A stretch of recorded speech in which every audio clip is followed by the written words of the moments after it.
This is Business Account.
Welcome to Business Account. In Programme 18 we continue with our training feature on Treasury, in which we hear from the banks on the best hedges against interest rate movements. In Module 2 of National Insurance Contributions we look at practical problems that face practitioners when calculating contributions. And in Module 3 of Green Reporting we complete our feature with an examination of how one company has attempted a total costing of its impact on the environment. The time at which each item starts is shown on the left of the menu. You can then use the clock at the top right-hand side of the screen to locate the features you want. We start this week with the second module looking at Treasury. In this feature we examine specific instruments used to minimise the risks in money management. And when it comes to choosing hedges against interest rate changes, you can't do better than by starting with the banks. Whether it's over-the-counter instruments or futures and options, there's a variety to choose from.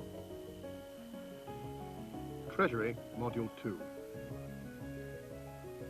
In the first module, we explained the reason for interest rate management and foreign exchange management.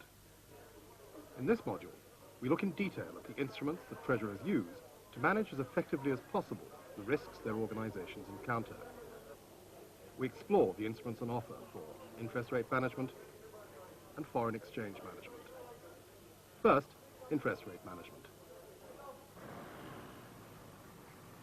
Reuters is the world's leading electronic publisher. It serves the financial and business community in all major international markets and supplies news services for newspapers, magazines and broadcasters. Its information is distributed via 208,000 video terminals.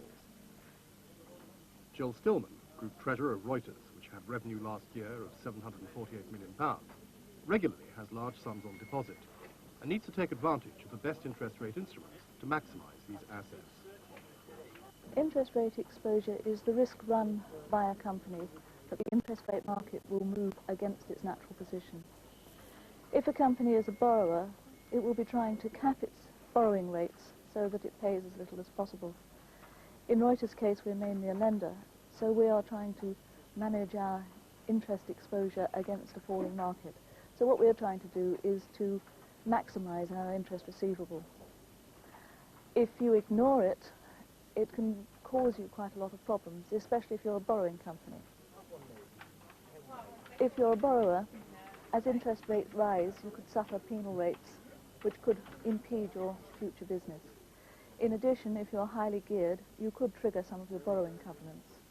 If you're a lender or an investor in the markets, your interest return will decrease as the rates fall.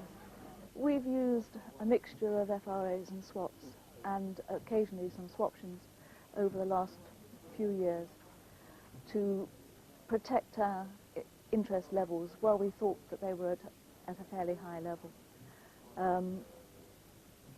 This has given us some form of insurance while we've been facing a falling market. Let's look at an example of an interest rate swap. The swap exploits different interest rates across the markets, across borrowers, and between types of borrowing, such as between fixed and floating rates. In a simple example, involving two counterparties and one currency, Company X gets a good deal on a fixed rate, and Company Y gets a good deal comparatively. on a variable rate. So the two companies agree to do a swap to their mutual advantage. Company X has a high-quality credit rating and can borrow a fixed rate for 5 years at 14%. Or it can borrow at a floating rate of LIBOR, say 12%, plus 3/8%. That is 12 3/8%.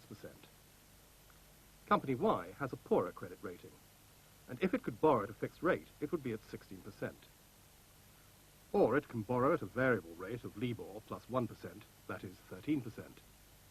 Thus, there's a 2% differential in the market between the fixed rates these borrowers can command, but only 5/8% difference between the variable rates.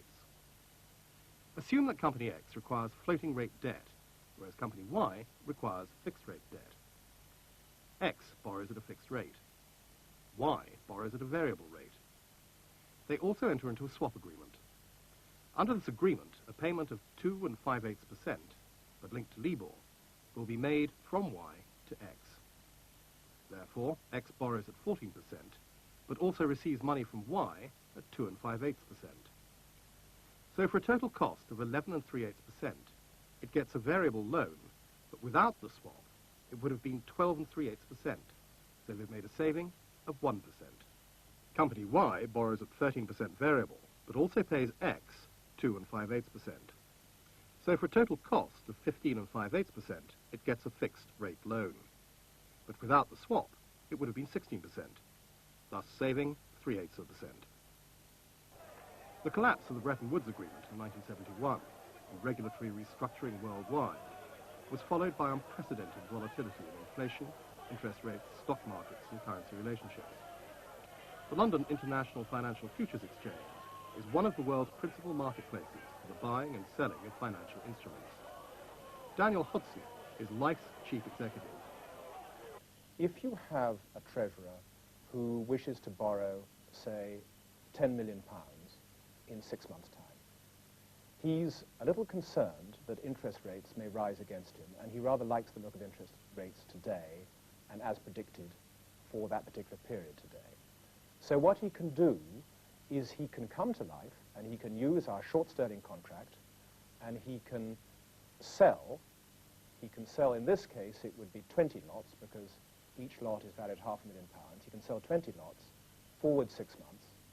When in 6 months' time he comes to see what interest rates are, he'll find that interest rates will have risen against him in the cash market. You have to pay more for his borrowing, but he'll have made a profit on the future contract which he took out of Life. We have a range of instruments which covers 8 currencies, and within those currencies we're talking about, so far as interest rate contracts are concerned, contracts are nominated as bonds and as short-term interest rates. So in the case of sterling, we have a gilt contract, and we have what we call a short sterling or 3-month sterling contract. In the case of our other most important area, which is the Deutschmark, we have what we call a Bund, which is a bond contract, a Bobble, which is another form, a shorter dated bond contract, and a Euromark, which is a short-term interest rate contract. Now, in many of these contracts, in addition to a future, we have an option, where those who buy the option have the right, but not necessarily the obligation, to buy or sell the relevant instrument in the future, and that's part and parcel of the contract that they're undertaking at Life. Treasurers are increasingly using derivative exchanges directly. What happens typically is that they'll put their foot in the water in terms of this type of product, maybe by taking some kind of over-the-counter product, a forward rate agreement or something like that.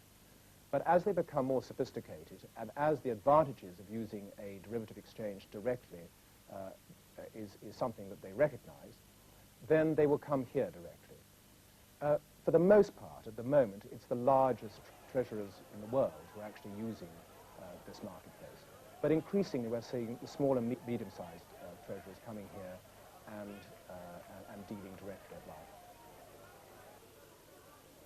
But for treasurers and accountants who need more traditional advice, the more familiar route is via the banks, who sell products specifically geared to individual requirements. Bank over-the-counter products are tailor-made products. They'll go for any particular date, they'll go for exact amounts, they'll go for all sorts of individual detail, whereas the lifetime products are obviously have to be fairly standard so that they can be traded. Pricing has to be fairly close, because if it's not, then of course arbitrage opportunities come into position. But clearly, for very small amounts, there's always an extra cost involved anyway. I think you'll find now that banks are beginning to introduce, if you like, retail-type products, certainly down to the £100,000 level, and possibly even lower. So it's becoming much more possible for smaller companies to do something. The old excuse, well, I can't do it because I'm too small, really doesn't hold water now in most cases. Nick Douche has particular ideas about what people need. For simplicity, he divides the products into two distinct groups. Type 1 essentially provide you with certainty, but don't allow you to take advantage of subsequently favourable movements, but they don't cost you anything up front. Type 2 still provide you with certainty, but now they allow you to take advantage of subsequently favourable movements, but they cost you something up front, which is hardly surprising given what you're getting. So if you were covering, say, you were worried about your interest rate on a borrowing, then you've got two choices. Either you can look to fix your interest rate, which means if the interest rates do go up, you're laughing because it's not cost you anything up front. If, on the other hand, they go down, you're locked in at the higher rate and you haven't been able to take advantage of the lower rate in the market. On the other hand, you could, what we call, cap your interest rate, is effectively buy a form of an interest rate option. And that says the highest rate you will ever pay is the cap rate. But if the rate in the market is below that, then you pay the lower rate. The disadvantage of that, of course, is you have to pay a premium. A floor is the opposite of a cap. It's the product, the option product you use to protect a deposit rather than a loan. An interest rate cap defines the highest rate on interest you'll be required to pay, so that if the rate rockets, you'll stay with your lower rate. But if the interest rate is suddenly lower, you benefit from being able to pay interest at the lower rate. But you will have paid a premium for this advantage. A floor has the opposite effect of a cap, and sets the lowest rate of interest your savings would be expected to earn for a given period. So it's an instrument used to protect deposits. The OTC products you could use for protecting interest rate exposure would be, in the case of Type 1 products, either a fixed rate loan itself or interest rate swap, which can be used to convert a floating rate loan into a fixed rate loan. The result is the same between them. For Type 2 products, one would use for borrowing an interest rate cap, which allows you to protect the highest rate on your borrowing, but still enables you to take advantage of subsequently favourable movements. The premium, of course, is still payable. Or for a deposit, you'd use an interest rate floor, which does the exact opposite. There is a combination of the two called an interest rate collar, which basically one uses to protect your borrowing costs, but one is restricting the ability to benefit from subsequently favourable movements. It clearly has a lower cost. So there's a trade-off between losing benefits and lower costs. A collar is, at the same time, both a cap and a floor. Not only do you agree to fix the upper limit of the rate, but also the lower limit, but you pay neither more nor less than agreed. You benefit if the rate goes up, but not if the rate goes down below the floor that you've agreed. It's cheaper to buy a collar than just a cap or just a floor. Instruments used to manage interest rate exposures are often the very same as ones that might be used to manage foreign exchange exposure. And Nick Douche says that these foreign exchange instruments also fall into Type 1 and Type 2 categories. For foreign exchange exposure, the OTC products again divide very similarly. For Type 1 products, one normally looks at something like forward exchange contracts, which fix your rate in advance. You know exactly where you're going to be, but of course you can't take advantage if things go the right way for you. On the other hand, Type 2 products, foreign currency options, which still allow you to guarantee, if you like, the worst scenario, but now you can benefit from subsequently favourable movements, premium payable.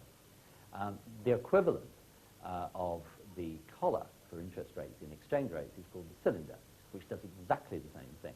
It still allows you to protect the highest rate, but restricts your ability to gain from subsequently favourable movements at a reduced fee. The cylinder is just the same in principle as a collar, but operates for foreign exchange management and not for interest rate management. All organisations which import and export will want to protect their transactions against changes in currency rates. Hedging is a specific transaction that protects the value of another transaction from the effects of movements in financial variables, such as interest or exchange rates. Hedging is the opposite, or doing the opposite of the exposure that's already in place. So, for example, if you're a company that's receiving dollars over a period of time, a hedge would be selling those dollars forward or selling them on an option basis so that you know for certain what the proceeds are going to be in sterling. Hedging can be a complicated process with many variables to achieve the best effect. Or it can be very simple. So simple that in the following anecdote of Nick Douche's, it was staring the company in the face and they didn't see it. A company that was buying portable barbecues in France and French francs and selling them in Germany in Deutschmarks. Now this was at a time, much like now actually, when the French franc and Deutschmark were linked together within the ERM and sterling wasn't. But for some unknown reason they were buying the French francs out of sterling and then selling the Deutschmarks back into sterling, when of course all that really needed to be transposed into sterling was the profit they were making. They actually had a very neat hedge between French francs and Deutschmarks, and by bringing sterling into the equation, they actually created two exposures that needn't have existed at all. This is an example of a natural hedging technique. The company bought their product in France in French francs. These products were then sold in Germany in Deutschmarks. At the time, the currencies of France and Germany were linked to the ERM. Sterling had yet to enter the mechanism. They were using sterling to buy the francs and selling the Deutschmarks back into pounds, when all they needed to do was to sell the profit from the sales in Germany back into sterling. It goes without saying that all treasuries operate differently, reflecting the different sorts of exposures that they're open to, and the different sorts of individual views that treasurers hold. Cadbury Schweppes, a medium-sized company by their definition, has global interests in beverages and confectionery, and a turnover measured in billions of pounds per year. What kind of variables are they exposed to in, say, the cocoa trade, and what instruments do they employ to protect themselves?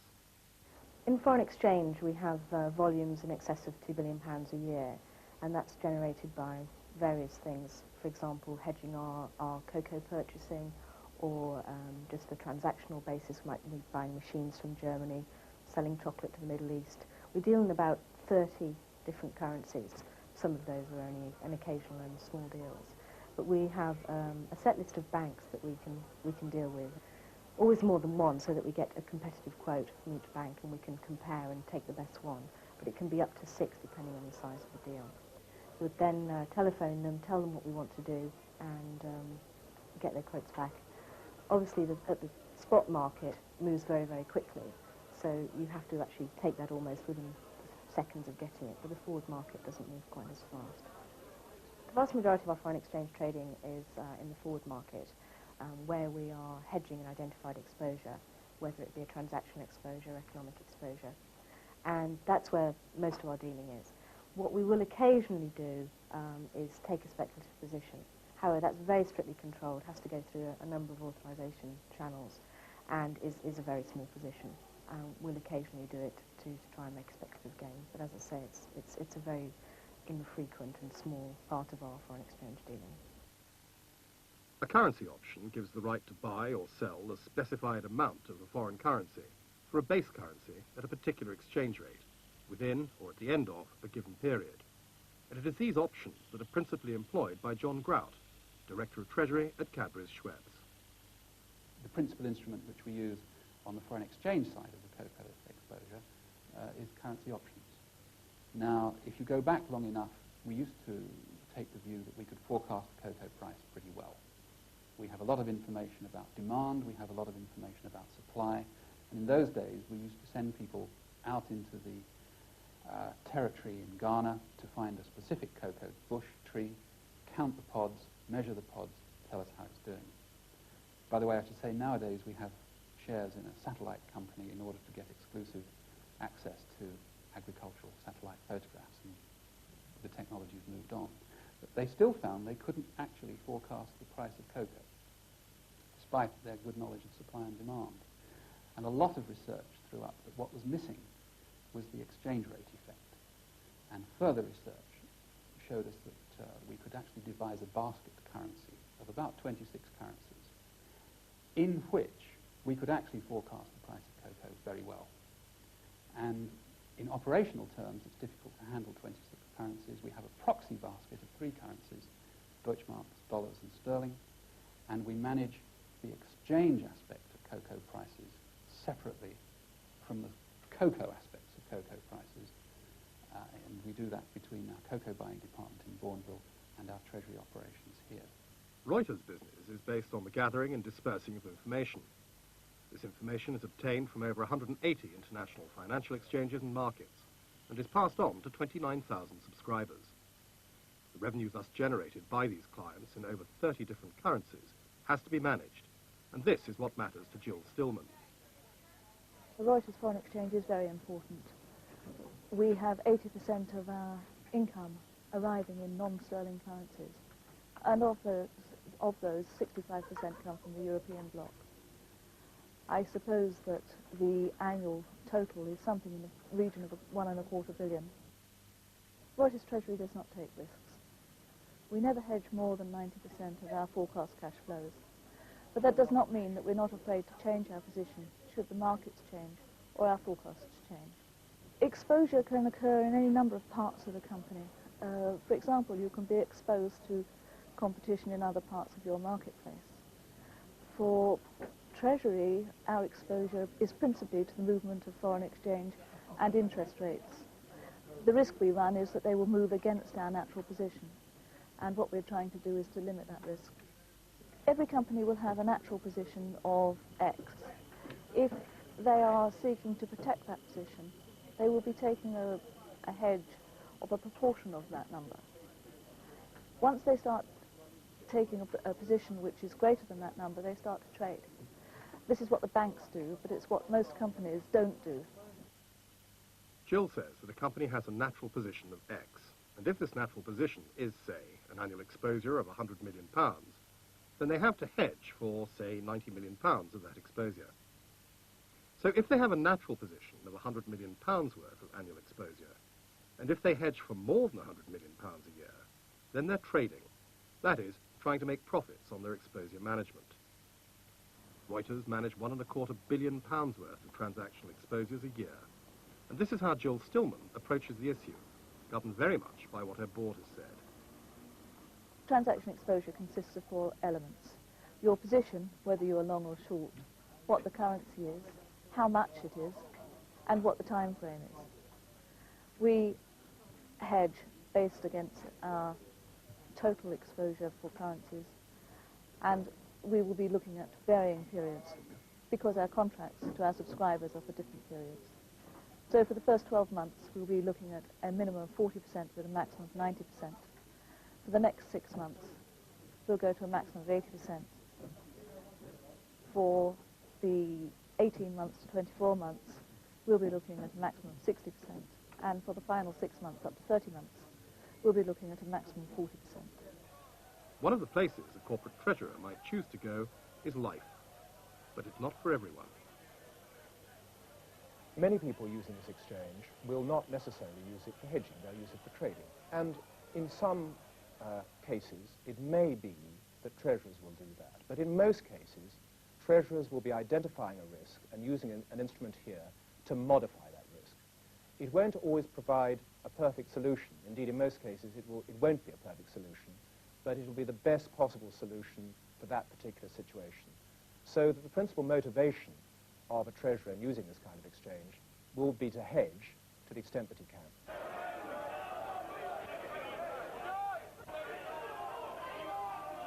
The beauty of an exchange is that it brings together willing buyers and willing sellers. And, of course, there really wouldn't be an exchange if people didn't have different views. They do have different views, and that's why the turnover is so enormous here. And the curiosity of it is that in many cases, I've no doubt that the sort of trades that get done involve a treasurer on one side who's taking a certain view and has a certain position to risk, and a treasurer on the other who's taking a totally different view. So treasurers can indeed choose to take a view, but Nick Douche has a view on taking a view. Nothing wrong in having a view. What I think is wrong is gambling absolutely on your view. I mean, if you like, there are 3 possibilities. Either you fix and guarantee, either you do nothing and pray, or thirdly, you say, well, actually, I buy an option, and I hope that, in fact, I never use it because I've bought the option as a form of insurance. The vast majority of organizations are exposed to interest rate and currency fluctuations. Treasury management is about risk management. financial instruments are employed to manage both interest rate and foreign exchange variations. These might be described as Type 1 and Type 2 instruments. Type 1 provide certainty, but don't allow subsequent favourable movements. They cost nothing up front. Fixed interest rates fall into this category. Type 2 products also provide certainty, and you can take advantage of any favourable movements, but you have to pay for the privilege. Caps and floors fall into this category. Some of the instruments described in detail were swaps, caps, floors, collars, cylinders. In our third module, we examine the tax implications of Treasury management, especially in view of inland revenue draft legislation, on the tax treatment of foreign exchange gains and losses that's currently in its consultative stages.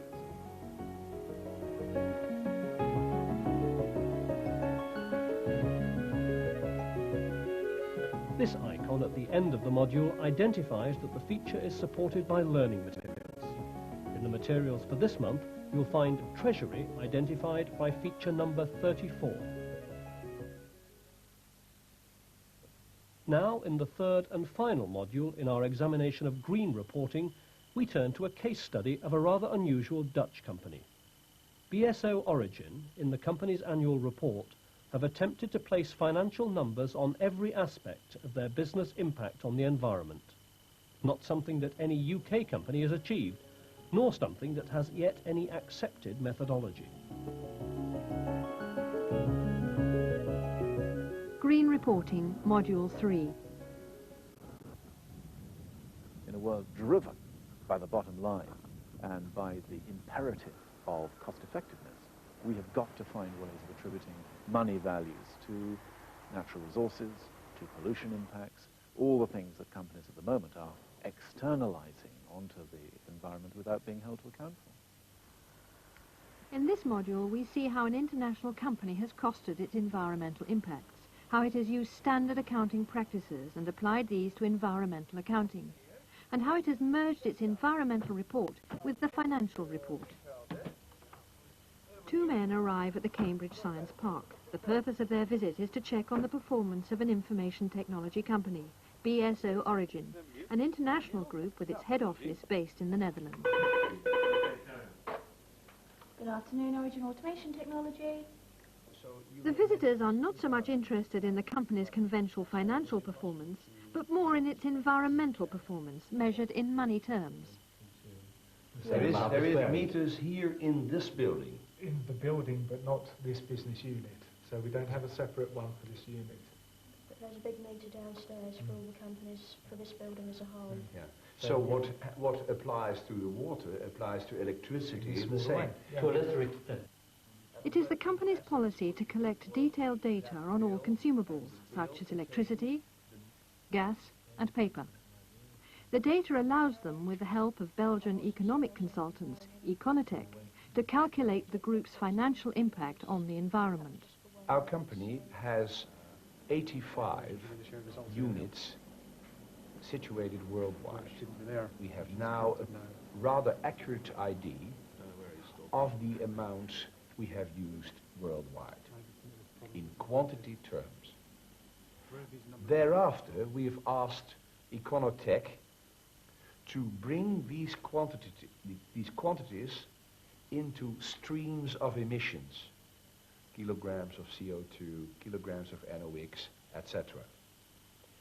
They have also studied what it would cost to remove those CO2s and NOx's. And by giving a value to those quantities, we get, in fact, the total of the value withdrawn. And that value withdrawn is subtracted from our value added to get the net added value. That's how it works. Business Account visited Dundee to ask Professor Rob Gray, one of the UK's leading academics on environmental accounting, to examine BSO Origin reports for 1990 and 91. They've started off by using a systems perspective on the organisation. Now, anybody who's been involved in environmental auditing or life cycle assessment will be familiar with this. and it seems the only way forward at the moment. We look at the organisation as a system which buys things in, uses things up, produces emissions and produces products. Again, what the Germans call the eco-balance approach. And they've started from that, and they've identified all their upstream effects, as they call them, their effects on where they buy things from. They've identified their emissions and they've identified their products. And that's the first stage, as it is with environmental audit, as it is with life cycle assessment. And they've then tried to link that to finance. And they've done this with the value-added statement. And the use of the value-added statement itself is a clever move, because it gets away from some of the intellectual baggage that centres around the profit and loss account. In the UK, the value-added statement was widely employed in the 70s and 80s and disappeared by about, well, virtually disappeared by 86, 87. Very few accountants would now be regularly involved in producing value-added statements. But because they recognise, the value-added statement implicitly recognises that an organisation is a flow. It takes from the world and it pays back to the world and net its contribution or detriment to the economic well-being of the nation is recognised. BSO originally takes this a stage further and said part of that flow is what we take out to the environment and what we put back to the environment. And there's a net flow there. Can we put the lot together to produce an overall net value added? That's clever.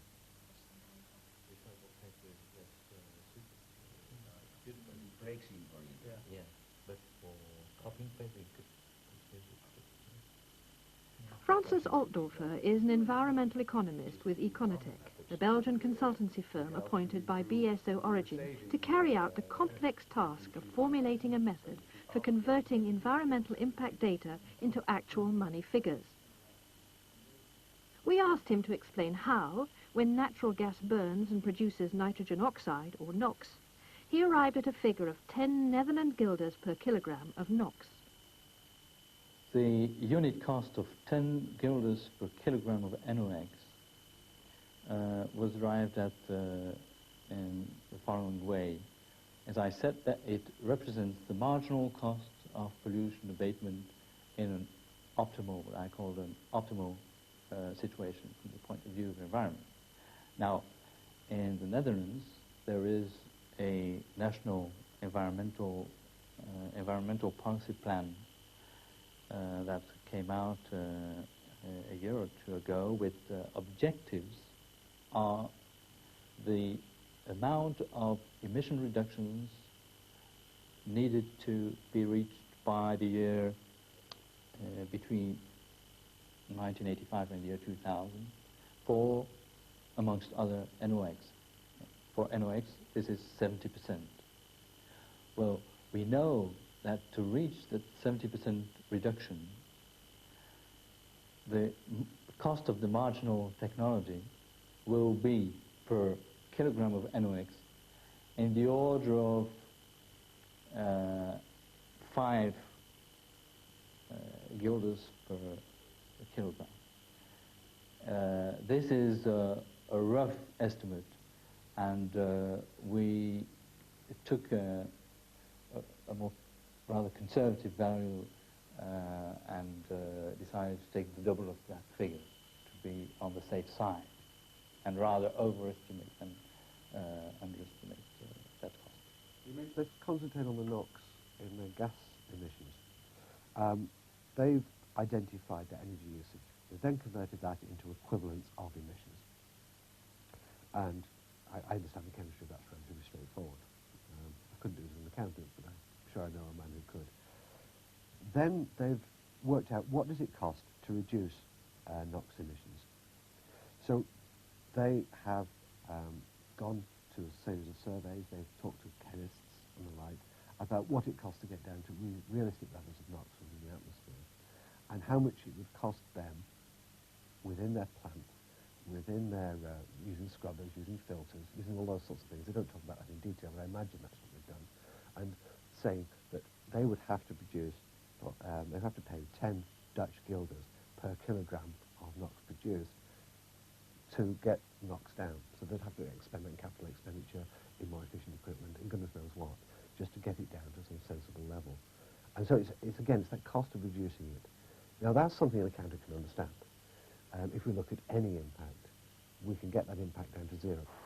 The environmental impact of transport is another feature of BSO Origin's accounts. NOx and other car emissions have been costed. What about it? They've used a modern catalytic converter as an estimate of the way in which you use NOx, or virtually eliminate NOx. And they recognise that for most cars, they've got 0.025 per kilometre. So it's going to cost them 0.025 Dutch guilders per kilometre reduction in NOx. That's roughly the length of a catalytic converter over its life. And that those converters are used widely in the Netherlands. Unfortunately, they're not used widely, say, in the UK. And therefore, they can use that number as an approximation of what it would cost to get British car miles down to Dutch car miles in terms of environmental impact. But they've also got liquid petroleum gas cars, and they have a lower emission than petrol, but have a problem not being able to use catalytic converters, if I understand my chemistry right, and therefore the cost there is higher. And they've put these two together and then done, it has to be said, a little bit of magic, and come up with a figure of 40. Given the base of their calculations, I think 40 is probably a reasonable figure. But whether that's the true cost, who knows? Nobody knows. And I have to say, BSO Origin is so honest. They say they don't know. This is an estimate figure. Sulfur dioxide has long been known to have a damaging effect on the environment. This effect has never been costed in financial terms, until now. Sulfur dioxide has been valued on a hybrid method. They have tried to calculate the impact of sulfur dioxide on the environment. And they've done this by recognising that sulfur dioxide is a contributor to acid rain, and acid rain costs. So what is the environmental impact there? They've taken the cost of reducing NOx. They've recognised that sulfur dioxide is twice, or roughly twice, as virulent in terms of acid rain, and therefore they've doubled the cost they charge for sulfur dioxide for NOx. Now, if that's confusing, that is because it is confusing. They've actually mixed up two ways of doing things. NOx, what does it cost to reduce it? Sulfur dioxide, we're not talking about what it costs to reduce it now. We're talking about what it costs to reduce nitrogen, the NOx gases. And then we're doubling that because sulfur dioxide is twice as virulent by reference to acid rain. So we've actually got a mix of impact and cost of reducing. We've got two valuation bases here. Now, again, accountants should be familiar with this. They only need to look at fixed assets and their depreciation to realise we do this all the time. We've got different historical costs. We've got some uplifts in value. We've got some replacement costs occasionally going in there. And our financial statements have, to a greater or lesser extent, this mix of different valuation bases. It's probably worth identifying that throughout BSO Origin's accounts, they use these three bases interchangeably.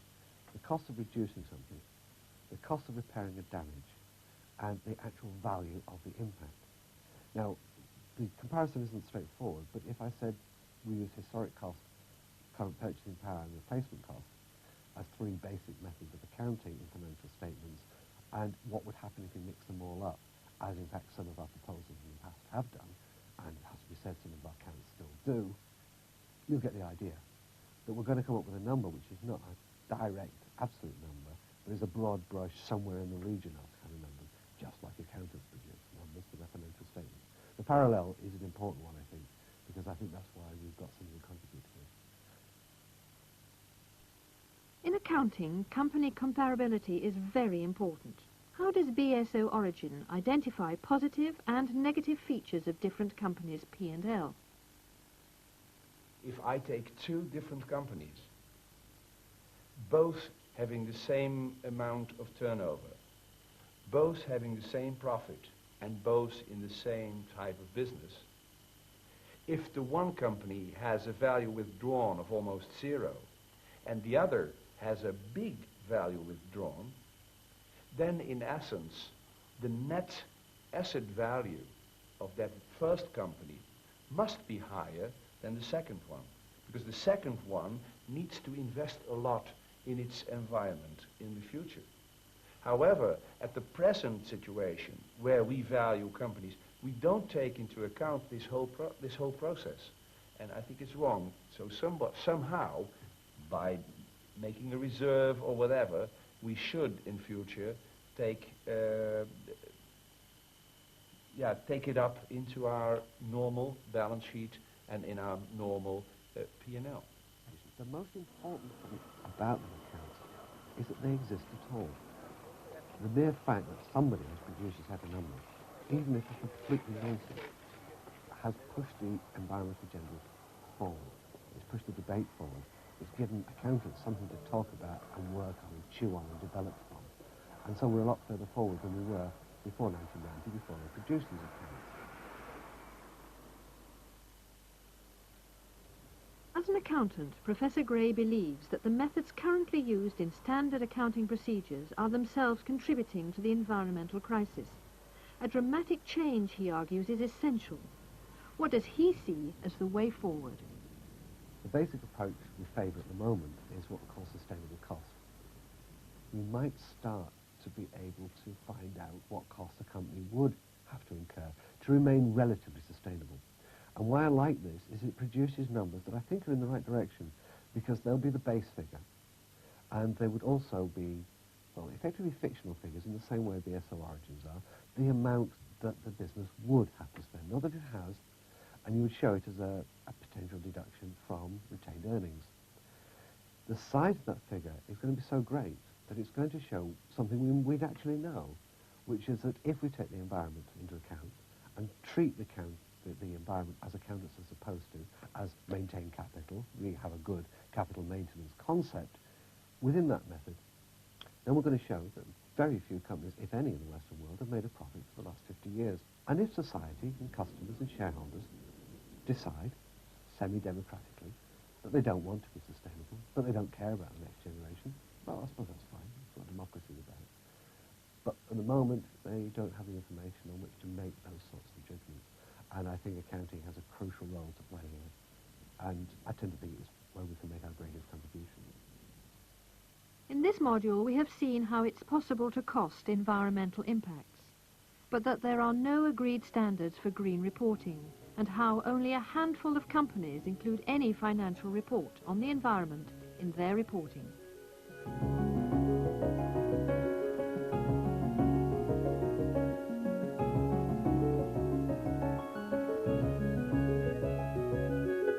The Department of Social Security has sweeping powers to ensure compliance with the Social Security Acts. Any employer who defaults on payment of national insurance contributions is liable to severe penalties. Now, in Module 2, we look at the calculation of NICs and the frequent problems encountered by accounting practitioners. National Insurance Contributions, Module 2. The Department of Social Security is the largest government department, paying out £27 billion a year in state pensions and a further £11 billion on healthcare, unemployment and other state benefits. Two independent, newly privatised agencies share the responsibility for running this vast bureaucratic machine. The Contributions Agency collects the money to finance the scheme, and the Benefits Agency administers the payments to beneficiaries. DSS inspectors have considerable powers to ensure compliance with the National Insurance Acts, and the penalties for non-compliance are severe, so it's crucial that employers and their accountants fully understand their NIC obligations. In normal circumstances where you've got a UK employer and employees operating in the UK, all the responsibilities fall on the employer. It's his job for a start to assess whether the person is an employee or not. Many organisations have self-employed individuals working within the workforce, and he must decide, the employer must decide, is this person really self-employed or not? Because if he doesn't decide that the person is really an employee in law, the employer is going to be held responsible for the uncollected contributions. So that's right at square one, that's the decision he has to make. The employed and the self-employed are liable to different classes of NIC. The self-employed pay Class 2 contributions, a flat-rated weekly charge, and are also liable to Class 4 contributions, which are related to profit. Employees share the payment of Class 1 contributions with their employers. These are earnings related. Defining earnings is not simple, as we'll discover. Class 1A contributions are a scale charge on company cars and fuel, paid by the employer only, a common source of misunderstanding. When the employer has decided who on the workforce is legally self-employed, the next step is to calculate the NIC liabilities for his employees. He then has to decide what that employee's earnings period is, the base period for assessing contributions. That's not always easy if you've got complicated pay arrangements with commissions and bonuses and salaries and so on. He must decide what the actual earnings are that fall to be assessed to contributions. Again, not as easy as it sounds. In the DSS's own guidance notes on this, they have in there 106 rules of what are and what are not earnings for contribution purposes. The employer at every stage in this is having to make the decisions. Yes, that should be included, no, it shouldn't. If he gets it wrong, he's responsible. He's got all the penalties. I should explain at this point that in contribution law, there are set a lower earnings limit and an upper earnings limit. Those are set in weekly terms. So if somebody's paid monthly, for instance, those need multiplying up by 4 1/3 to arrive at a monthly lower earnings limit and a monthly upper earnings limit. This is where earnings periods become important, because you have to decide whether you're scaling these limits up by 4 1/3 to a month or by more to a quarter or whatever. You need to establish the base period. That's the first step. Having established the base period, you then have to decide what earnings have been paid within that period and top them all up to arrive at the lump on which you're going to work out the contributions. And that can be very complicated because in our present complicated world, people have all sorts of pay structures and remuneration packages. Not only will a person get a basic salary or wage, but they'll probably be getting expense allowances of various sorts, maybe incentive awards and so on. When somebody's about to leave, there'll be termination payments of various sorts, which are earnings and which aren't. That's all got to be decided. Having decided it, and having put those into the earnings period pot, if you like, and seeing where it comes to, then you've got to take that figure and take it to something called the red books, which are the contribution tables, and look up the amount in the red books corresponding to the appropriate earnings period and read off the primary and secondary contributions. The complexity of NIC calculations and the difficulties of exactly defining earnings and the earnings period add up to major problems for employers and their accountants. 10,000 civil servants in the Contributions Agency deal with the bureaucracy created. Not a stone's throw from their headquarters in Newcastle, we met Andrew Clark, a practitioner who handles a growing burden of national insurance headaches. Essentially, the national insurance charge is often handled by the accountant because in small family-owned businesses, either the proprietors or the directors do not have the time or they do not have the knowledge to handle the calculation of this. In fact, I think that a lot of clients are passing the whole pay-as-you-earn system across to the accountants. It's becoming increasingly complex with statutory sick pay, statutory maternity pay, and this is just a further burden, and the inevitable effect is that it's passed over to the accountant to deal with. A common source of problems arises from the definition of the earnings period for Class 1 NIC. Company directors often find that their monthly pay fluctuates considerably in comparison to their employees. By law, a company director's earnings period is defined as the financial year. Many directors do not understand the operation of the director's earning period. And the treatment of director's earnings is totally different to the treatment of employees' earnings. Basically, the director's earnings are aggregated month by month and then divided at each pay date in the fiscal year to arrive at the national insurance chargeable. In this particular example, we're looking at a director earning £750 per calendar month. As you can see from the example, in the first 3 months, no NIC is chargeable because of the system of assessing national insurance for directors. In month 4, however, the director's aggregate pay has exceeded the lower threshold for national insurance purposes, and there's a national insurance charge in that month of £75.60. This, of course, results in a considerably lower take-home pay for the director. In months 5 and 6, there is a national insurance charge, albeit a different one to the previous month. Now, what this effectively means is that the director's take-home pay can be pretty erratic. The definition of earnings is made more confusing because the DSS and the Inland Revenue use different criteria. The Income Tax Acts lay down a definition of something called emoluments, and tax is based on this idea of emoluments. The Social Security Acts base their levy on something called earnings, which isn't defined in the same terms as emoluments. The two overlap almost completely, but not quite. There's slightly different definitions. So something can be earnings and not be emoluments, and something can be emoluments and not earnings. There's a further difference because the Social Security Acts say that you have to calculate contributions on the gross earnings without any deductions. The Taxes Act say that you calculate pay as you earn on the emoluments after certain allowances and reliefs. And so again, the two are parting company in the actual amount on which you're going to perform your calculations. The National Insurance Guide lists approximately 101 items that either are chargeable or are not chargeable to NIC, so it's a bit of a minefield. A classic example of this is the telephone bill that's paid for by the company.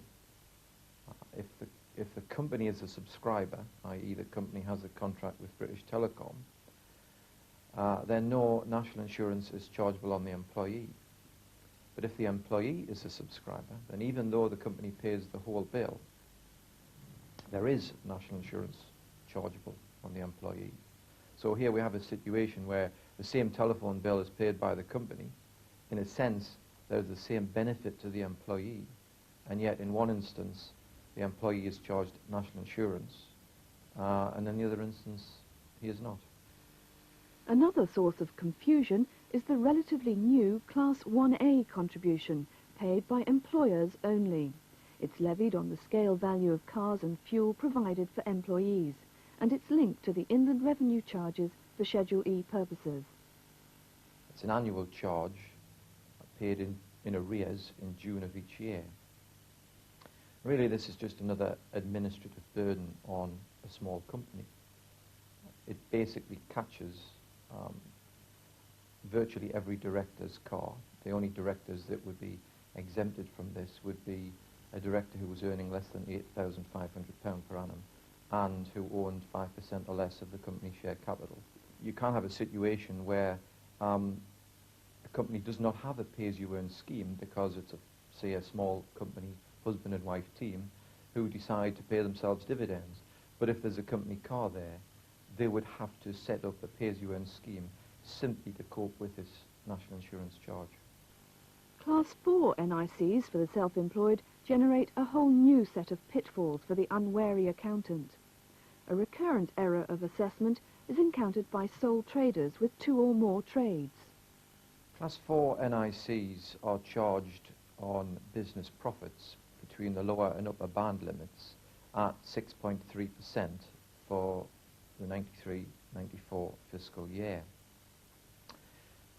And business profits where a client has 2 businesses are aggregated for the purposes of ascertaining the Class 4 NIC charge. Now, problems can arise here where a client has businesses taxed under different Inland Revenue references.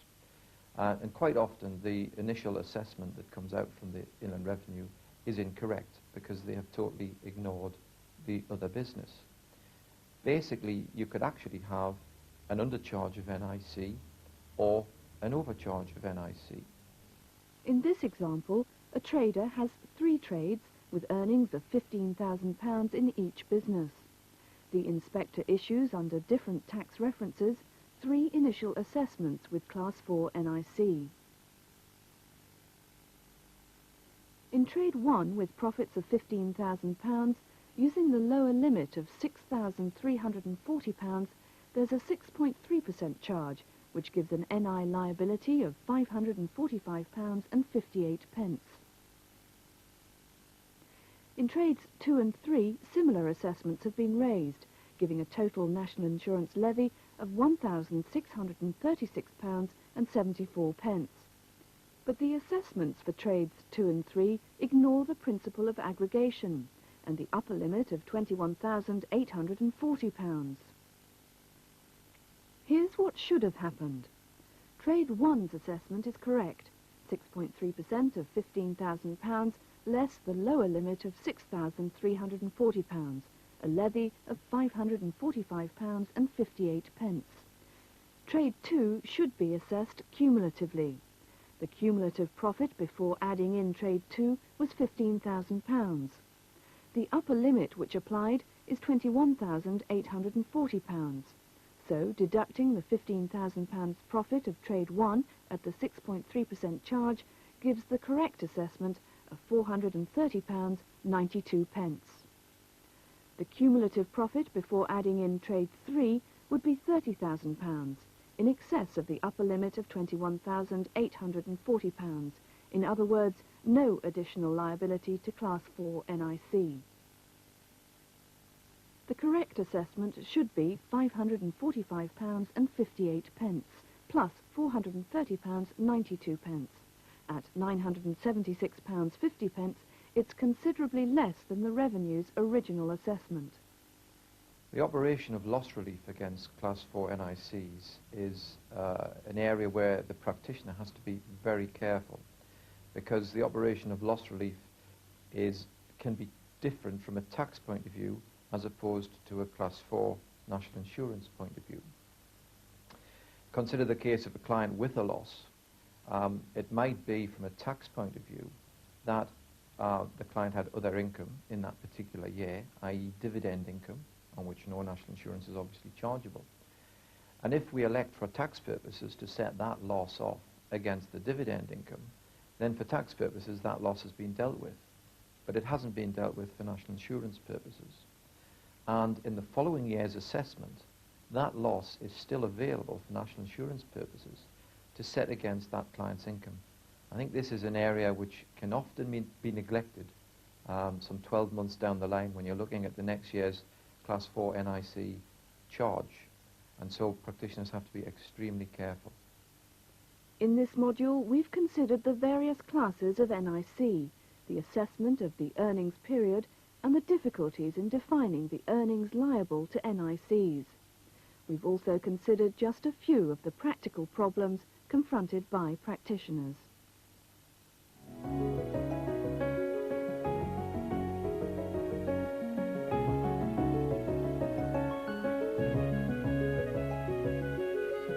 This icon at the end of the module identifies that the feature is supported by learning materials. In the materials for this month, you'll find national insurance contributions identified by feature number 33. That's all for this week from Business Account. If you have any comments on Business Account or wish to suggest subjects we should feature in the programme, ring us on 0962 863 449 or write to Business Account, Granville House, St. Peter Street, Winchester SO23 9AF. Until the next programme, goodbye.